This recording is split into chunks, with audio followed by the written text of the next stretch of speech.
নমস্কার বন্ধুরা, আকাশের রান্নাঘর থেকে সবাইকে স্বাগত। আজ আমি আপনাদের নতুন একটা জিনিস করে দেখাবো, কাঁচকলার কোপ্তা। এই যে এখানে নিয়েছি কাঁচকলা, এখানে নিয়েছি ছোলার ডাল। আমি ছোলার ডালটা 2-3 ঘন্টা ভিজিয়ে রেখেছিলাম। আর এখানে নিয়েছি নারকেল কোড়া। আপনারা ভিডিওটা দেখতে থাকুন। এই যে আমি কাঁচকলাগুলো ছাড়িয়ে নিয়েছি, খোসা ছাড়িয়ে। এবার এখানে এই যে ছোটোটাতে এই যে গ্রেটারতে গ্রেট করে নেবো, দেখতে থাকুন। যারা কাঁচকলা পছন্দ করে না তাদেরও করে দিলে এটা চেটে ফুটে খেয়ে নেবে। বাচ্চারা তো খেতেই চায় না কাঁচকলা।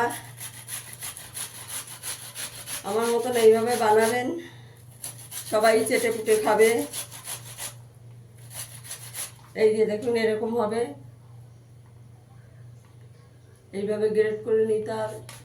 দেখুন, এই যে এইটা কাঁচকলাটা গ্রেট করে আমি একটু হলুদ মেখে রেখে দিয়েছিলাম, না হলুদ আর একটু নুন মেখে রেখেছিলাম যাতে জলটা বেরিয়ে যায় হলুদটা, নাহলে কাঁচকলাটা কালো হয়ে যাবে। এবার এই যে ডাল বেটে নিয়েছি, ডালটা চেষ্টা করবেন একটু শুকনো করে বাটার। এই যে এখানে ডাল বেটে নিয়েছি। এবার এটা মেখে নেব, দিয়ে দেবো। একটু জলটা চিপে চিপে দিয়ে দিতে হবে, নাহলে কোপ্তাগুলো গড়া যাবে না, জল জল হয়ে যাবে। কতটা জল বেরিয়েছে। এবার আমি এতে দিয়ে দেবো নারকেল কোড়া, দিয়ে দেবো একটু হলুদ, দিয়ে দেবো অল্প করে একটু হলুদ দেবো, একটু ধনের গুঁড়ো দেবো, একটু জিরের গুঁড়ো দেবো, ঝাল লঙ্কার গুঁড়ো দেবো, চিনি দেবো।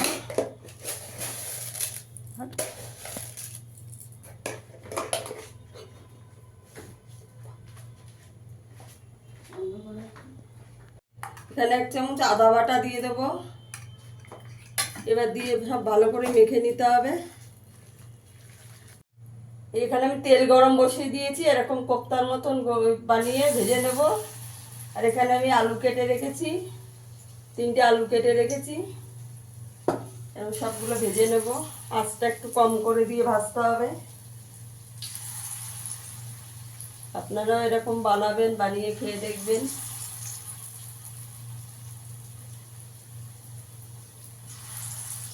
সবগুলো এরকম করে ভেজে নেব। এই যে আমার বড়াগুলো ভাজা হয়ে গেছে, দেখুন কি সুন্দর হয়েছে। এরকম একটু লাল করে করে ভেজে নিতে হবে। এই যে বড়াগুলো সব ভেজে নিয়েছি। এবার কড়াইতে তেল দিয়েছি, আলুটা প্রথমে ভেজে নেব। একটু লাল করে আলুটাকে ভেজে নিতে হবে। আলুটা ভেজে নিই। আলুগুলো আমার ভাজা হয়ে গেছে, এবার তুলে নেব। আলুগুলো একটু লাল করে ভাজতে হবে। হয়ে গেছে, তুলে নেব। এবার আমি 2টো শুকনো লঙ্কা, তেজপাতা ফোড়ন দিয়ে দেবো, গোটা জিরে ফোড়ন দিয়ে দেবো। আমি এখানে শুধু এলাচটা ফোড়ন দেবো, মুখটা ফাটিয়ে দিয়ে দিয়েছি। এখানে 2টো টমেটো গ্রেট করে রেখেছি, সেটা দেবো।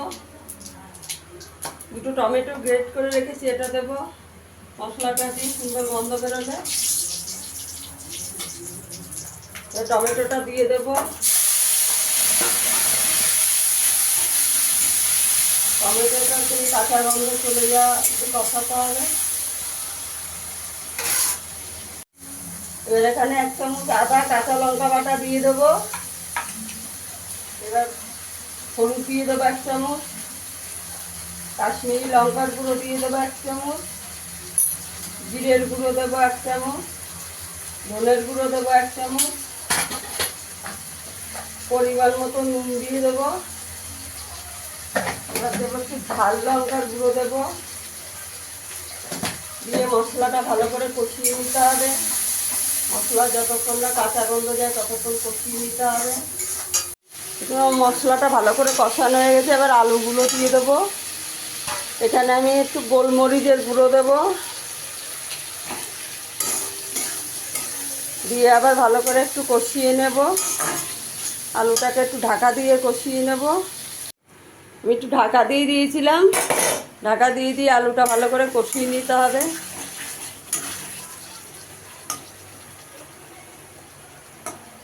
আলুটা সেদ্ধ হয়ে গেছে।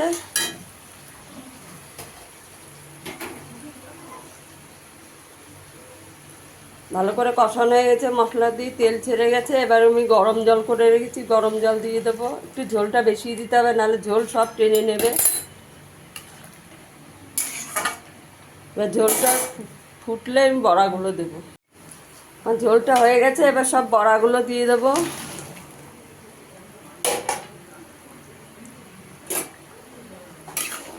বড়াগুলো দিয়ে একটু ফুটিয়ে নেব। একটু চিনি দিয়ে দেবো, নিরামিষ তরকারি একটু তো চিনি দিতে হবে।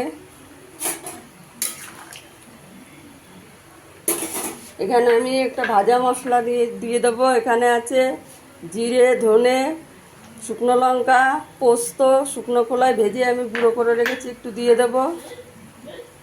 আমি আর গরম মশলা দেবো না, এটার মধ্যেই আছে। একটু ঘি দিয়ে দেবো।